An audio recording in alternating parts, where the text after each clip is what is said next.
Welcome back, dear people. Today we're doing an in-depth review of the Warrior Salt System DCS. I'm gonna say it, I think this is the best plate carrier on the market at the moment for the role it's meant to suit. And I don't care, I'm gonna say my opinion because I'm not getting paid to review the stuff. There is no affiliations, no nothing. This is purely my opinion. And I think this carrier does its job perfectly.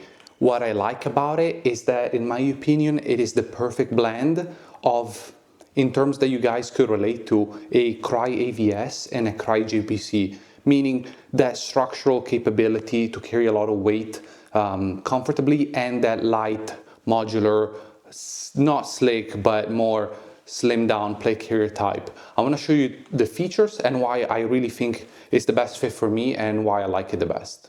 So basically I'm using this pretty much slim down Ranger Green version of the DCS. As you can see, there's nothing on it. And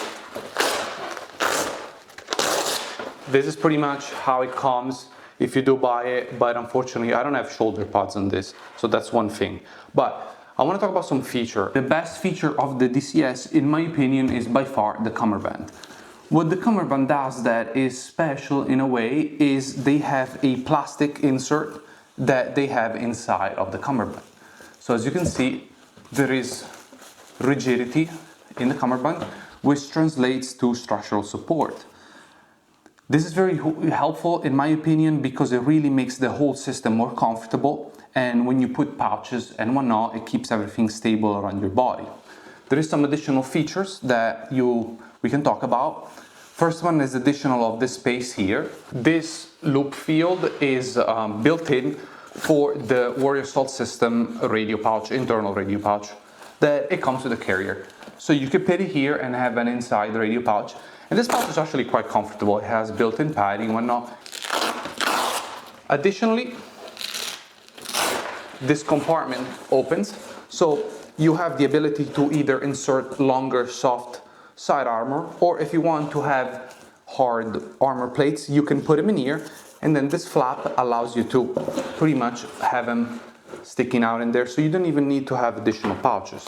I think they did a smart thing by using this, I don't even know what to call it, but it's this grid system, and this is kind of an absorbent type of springiness to it, and it has some decent airflow. Additionally, if you have plates, of course you have plates, but this helps not feel the plates as mass. It has some built-in cushion, and then the top is this kind of felt type of material, which is nice. So if you have some exposed skin or clothing, you don't have abrasion from this. But the plate bag itself, what I like is that the plates, first of all, it's so easy to put in and out, and they fit really nice. There is a multitude of space, especially if you want to put additional soft armor. But in the back plate, you actually do get an additional compartment. So this is the main plate bag here. As you can see in front of it, there is an additional compartment. So if you have soft armor, which this isn't, this is actually a foam thing that I use for plate backers for comfort. But if you have front soft armor, you can put it in the front here and then still have your segregated compartment for the rear plate. Taking an example for my built-out DCS, the way the cummerbund I have it, I actually did the same tube modification where I folded the cummerbund to allow for tubes. And again, really good system. And then the way it works is quite simple. You just do this. So basically, looking at the rear and how the cummerbund is connected, as you can see, the zip tie mod here, which very simple. I got this from Val Gear when he did his videos. The DCS doesn't permit the cummerbund to like flat or flop open in that direction. The way the rear cummerbund gets connected is by Velcro, and they have a bit of elastic for stretch, and then you can just close this down.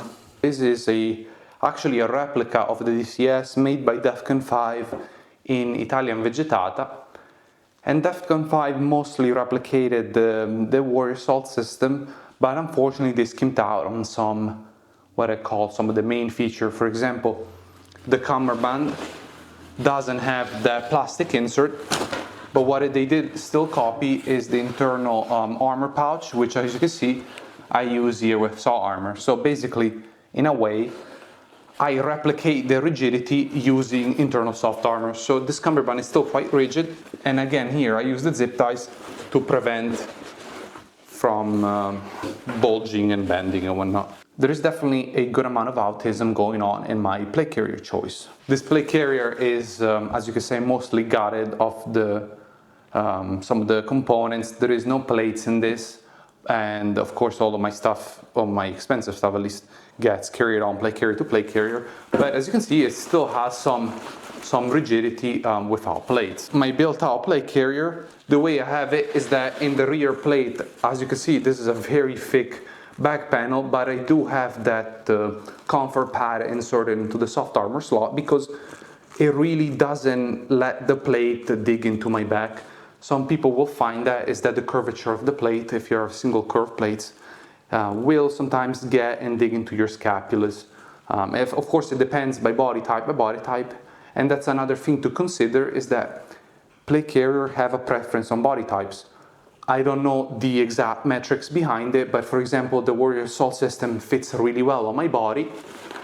But the 1694, which I tested and I used quite extensively, even though it is still a fantastic carrier, it has a bit of, I guess, discomfort in my back especially.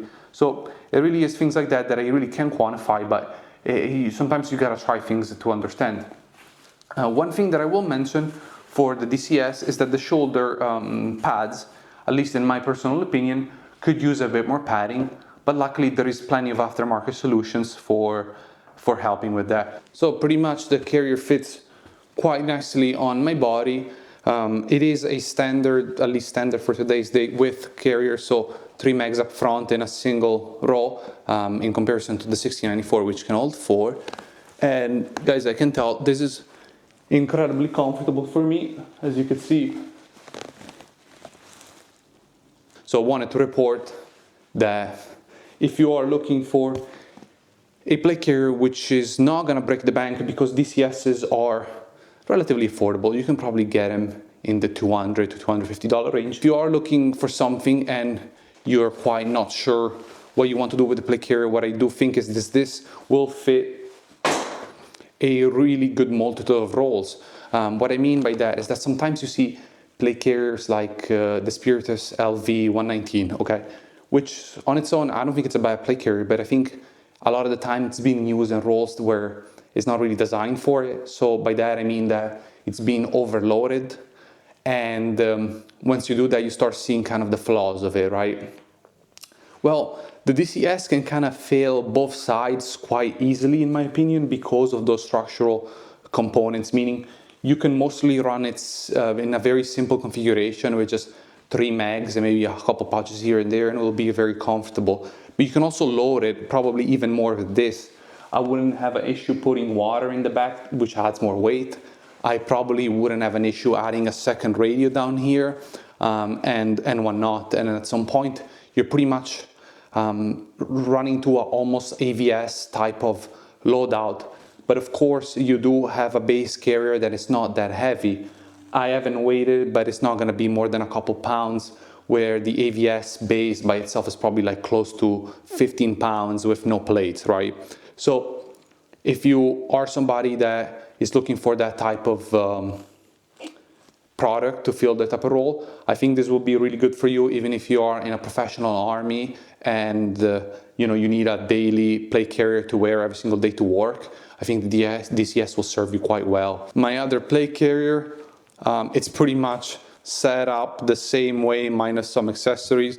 So as you can see, I have the big GP on the left, TQ pouch, and then here I have an extra magazine, and then some of this elastic magazine holder, which can hold very different things. It's not a very high complex topics of any kind. I'm not shilling and trying to sell you anything. I'm just sharing my thoughts and something that maybe you haven't seen before.